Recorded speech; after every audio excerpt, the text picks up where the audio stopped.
Evo nas, dragi ljudi, u samom restoranu, to jest u pub grillu Ventil.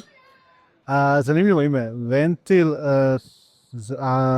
vidjet ćete u jelovniku zašto je Ventil i objasnit ćemo zašto je Ventil. Ajmo ovako, ovdje smo prvo naručili, imamo hladno predjelo.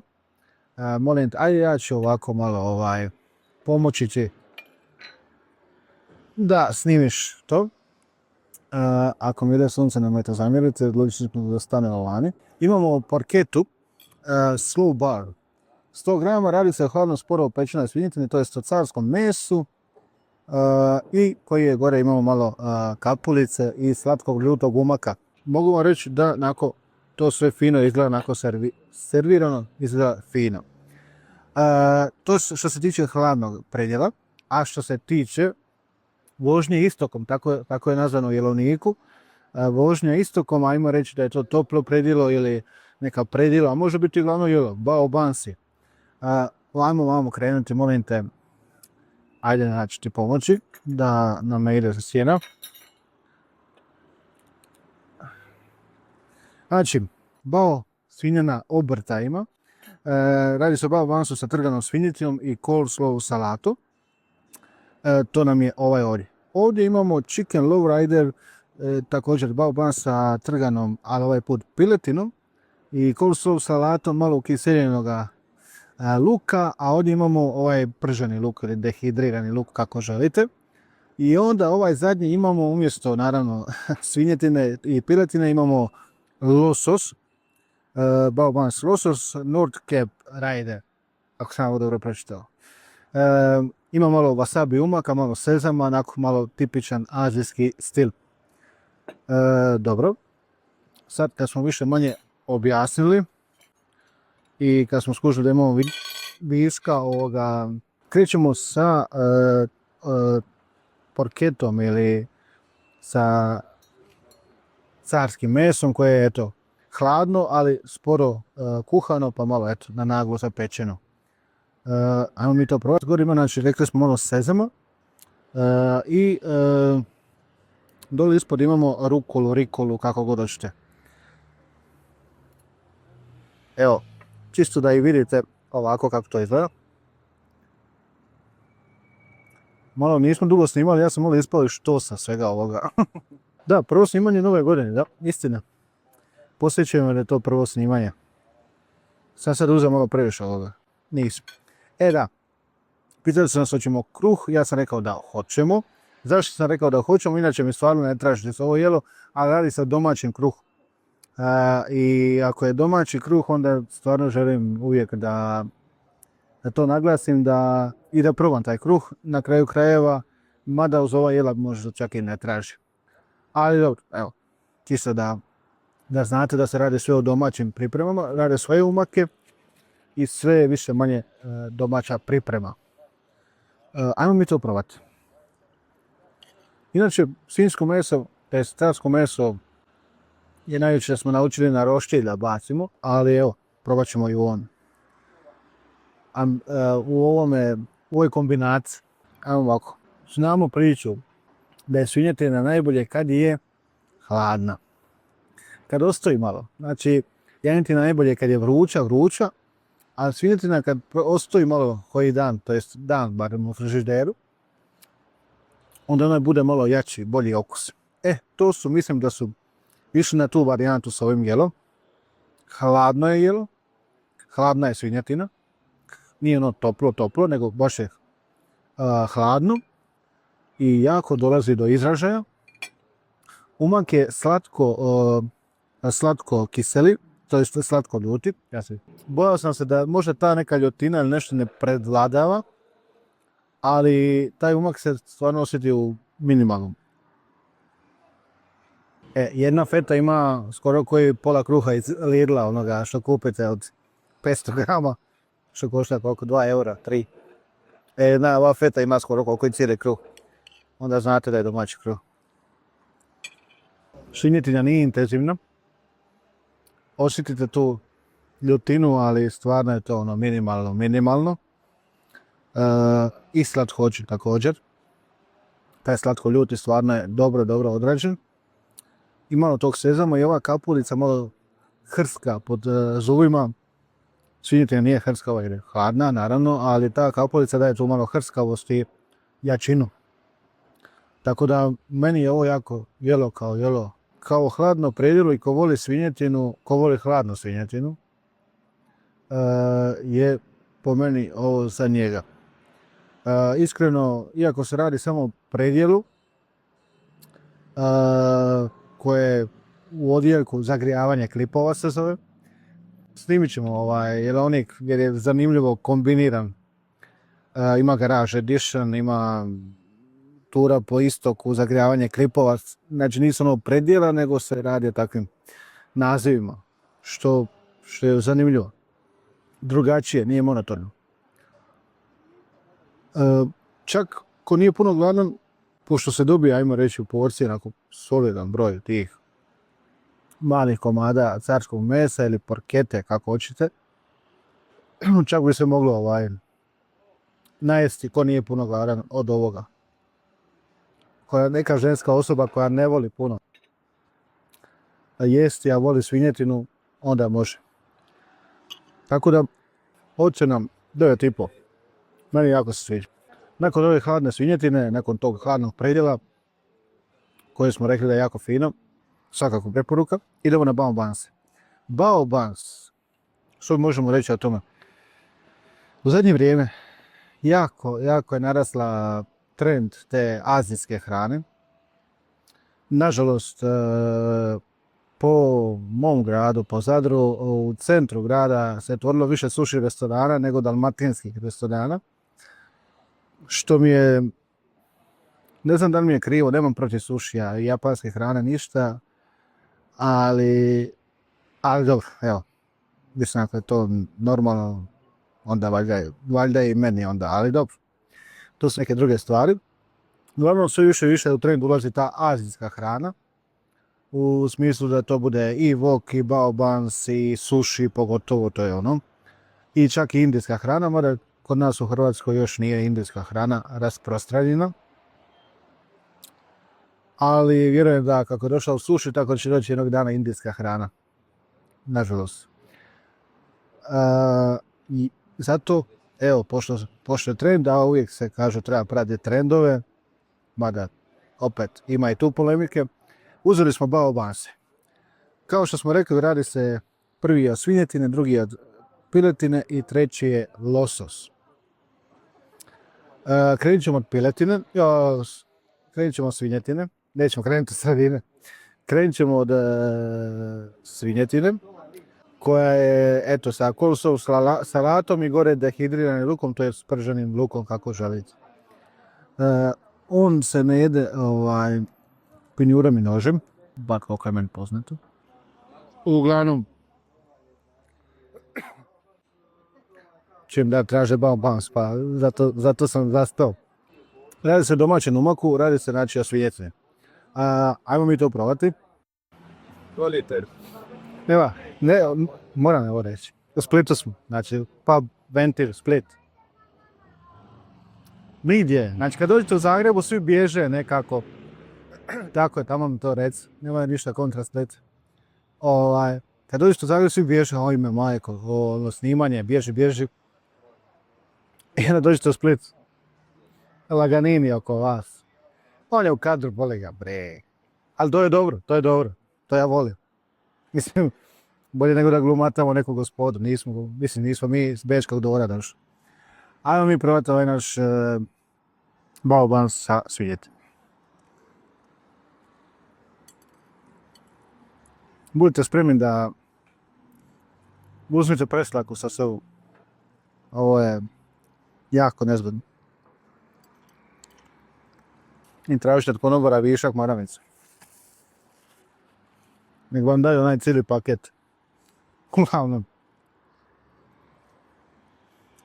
Jako fino. Umak koji oni rade je jako fin. Radi se o domaćem umaku. Sad ako ih razotkrijem koji je umak, neće biti fair. Mada znam kojem se umaku radi. Vrlo jednostavno. Ali neće reći. Namjerno. Razmišljam se cijelo vrijeme. Ako sad ne kaže kada znaš ti vraga. Neka bude. u chat nam pišite koji je umak. Uglavnom, jako fino, trgana svinjeta je jako fino, umak jako dobar, ova salata lijepo ide, malo osvježi i jako, jako dobro. Ali, za jesti bao buns, ovo volite gledati, evo samo mi to napišite dole kad budete gledati, kad me vidite ovakvoga, kao ovoga sremca, to volite gledati, drugi put će doći u potkošulji, kao i on. Kaj je, možda sam skinuo mojice, nakon je vruće. U prvom mjesecu nam je vruće, prije 5 dana je bilo, ajme majke. Ajme dobro. Bao buns sa svinjetinom vraćamo nazad. Ovaj. Ne znam kako bi nazvao uopće. Vraćamo nazad, ostavit ćemo nešto i ovima što snimaju. Jako fin, jako dobar, jako mi se sviđa. Inače sam ljubitelj te trgane svinjetine. Jer ima onaj poseban šmek, poseban gušt i jako dobro. Sad prelazimo na piletinu sa ukiseljenom kapulom i kosovu salatom opet i opet malo umaka, ali se radi o trganoj piletini. Znači, ajmo reći, blaža varijanta prijašnjega bao bunsa, pa ajmo i to probati. Slično je, samo drugo meso i eto dodatak i ukiseljena kapula. To je ovaj gore dio. Ajmo te snimim malo, nisam pokazao ljudima. Ovo svako restoranu hoće da vidi. Svako, maramice, vlažne, molim vas. Ako ima pere u Radučiću, onda može svako. Trgana piletina. Sad se upravo došava ono što nikog ne zanima što snimamo. Hvala lijepo ljudima što su potvrdili ovo moje. Radi se puno blažoj varijanti. Ono je jako meso. Piletina je puno slabija. Ko ne voli jačinu, onda ovo. Ova kiselina mi čak paše. I čak bi je dodao i tamo. Nešto malo kiselo da razbije tu svinjetinu. Ovdje ta kiselina malo razbija piletinu. Ali možda čini se da se prebaci možda na svinjetinu ova kiselina, da je to jačinu malo ublaži, da je spusti. Mada jako fino, ali sad bi dao ocjenu ovome 9, a ovome 9,5. Jer mi više paše ta kiselost u ovom jakom jelu. Kao što sam rekao, 9, 9,5 radi ove kiselosti što mi paše. Hvala puno na vlažnim maramicama. Trebat će nam. I za iduće jelo će nam trebati. Ajmo dalje. Dimljeni losos, bao buns sa dimljenim lososom, svježi krastavac salata, wasabi umak unutra, nešto drugačije od ova prijašnja dva. Pa ajmo čisto da vidimo ovu riblju varijantu.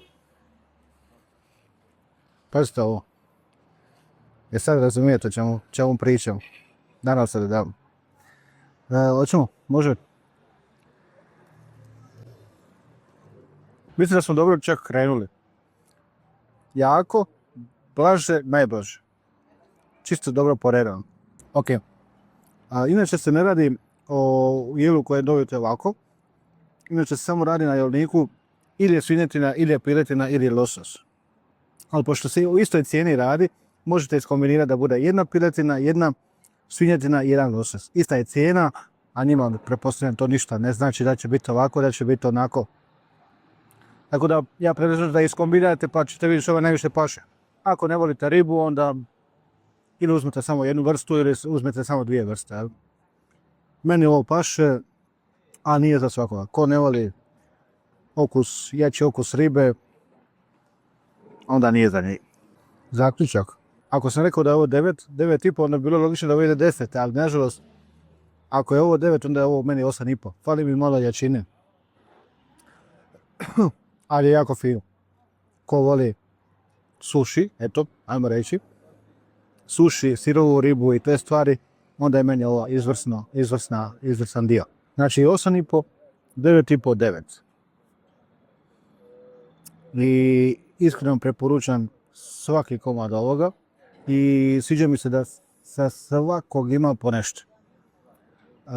Znači, ko voli ribu ima za njega riba, ko voli samo piletinu ima za njega piletina i ko voli jačinu, svinjetinu, onda opet ima za njega. Prijašnje jelo hladno predjelo, to je parketa, to je svinjski carsko meso, hladno carsko meso sa tim slatko ljutim umakom. Jako dobro, ko voli hladnu svinjetinu, slobodno. Rekli smo da je ovo 9 i ovo smo, ajmo sve ukupno ocijeniti 9,5. 9,5, sve ukupno, ali pojedinačno ste već čuli. Idemo na glavno jelo, to ćete vidjeti što je. Tipični američko jelo, za prave motoriste. Idemo se na glavno jelo. Vidimo i. Ne vidim. Sunce me ruši.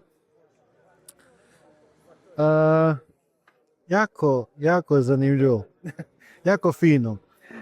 Ljudi moji, ovdje smo dobili svinjska rebarca, motocross, svinjska rebarca su barbecue, spajci, blagim, ljutim umakom, servirano za pomfrit. Sa pomfritom i kosom salate. Radi se o hrvatskim rebarcima i u domaćim krompirom i domaćim umakom barbecue. Ajmo mi to probati. Krenut ćemo s ovim. Evo ovako fino. Da ja samo nešto vidim. Ok, izgledat ćemo ovako i ovako ćemo. Ajde molim te snimim kako se i ovo lijepo raspada. Pazite samo tamo, pazite samo ljude. Vidite vi ovo. Znači, totalno fino se. Dajte ovo. Dajte vi ovo. Predivno. Izvrsno. I najbitnije domaće hrvatsko. Ajmo mi ovo probati. Radi se o domaćem krompiru. Nije se vidjelo prije, ali molim te. Znači, ručno ga režu, jedno što ga ne gule sami. Ajmo mi ovo probati. Jede se rukama i ja sam pripremio već vlažnu maramicu, ali ajmo mi ovo uzeti ovako. Prvo što nam je ovo raspalo se. Možda su ovo jedan od najboljih rebaraca koje sam ja do sad jeo. Evo. Nisam imao prilike puno do duše probati, ali što se tiče slatkoće, ukusa i hrskavosti i dobre spremljenosti, možda je jedan najbolji. Podsjeti me, u Velikoj Gorici smo jedli, ja mislim, dobili smo u Splatu, tako bilo, dobili smo u Splatu rebarca, mislim bila loša, ali neka jela. Čak se ne moramo ni zamasiti jer samo otpada. Sočno, ovaj umak, kažu da je rađen malo za Dalmatincem, znači ima tu još koji sastojak, začin, više, čisto da više paše nama Dalmatincima. Ja ne moram uzimati ovu ruku, nego se samo se odvajati kosti, sve vam je jasno. Mislio sam da ćemo morati rukama pa se zamasiti, ali ništa tamo. Pomfri kao pomfri, jako dobar. Konačno da je domaći, da nije iz vrećice, da nije iz trgovačkih lanaca, raznih. Jako dobro. Ovo je ona ista salata koja je išla u bao buns, jako osvježavajuće. I jako mi dobro paše uz svinjska rebarca, koja su jaka, a salata je osvježavajuća. Dobro napravi taj balans da to sve što ostane, ova jačina da malo ga ispere. Neću puno dužiti jer nastaje već gongula oko nas. Vamo tamo. Ja bih samo rekao da su ovo jedna od boljih rebaraca koje sam ja jeo. Nadam se da ćemo ih još probati pa ćemo uspoređivati. Radit ćemo razlike. Ali sve pohvale što je sve domaće. To jest iz Hrvatske. Hrvatskih farmi, domaći krumpir i domaći umak. Opet ću ja, sve što je domaće će uvijek dobiti ocjenu 10. Naravno to treba i zaslužiti, ali kad je negdje oko 9,5, onda još oko Hrvatske uvijek se dodaje neki bod više. 10 ga čisti. Nakon svega ovog finog jela, ja preporučam svakako da dođete u Pub Grill Ventil u Splitu. Stavit ćemo dole adresa koja je, vidjet ćete jelovnik cijeli u videu, tako da nema ono, nisi stavio cijenu, stavit ćemo cijenu. Svaka preporuka. Malo smo ukusali Aziju, malo smo kušali naše domaće, malo Amerika, malo svašta nešto i jako, jako fin. Nema što reći nego dođite u Pub Grill Ventil na Splitu i vidimo se u nekom idućem lutanju pinjura po Balkanu. Živjeli!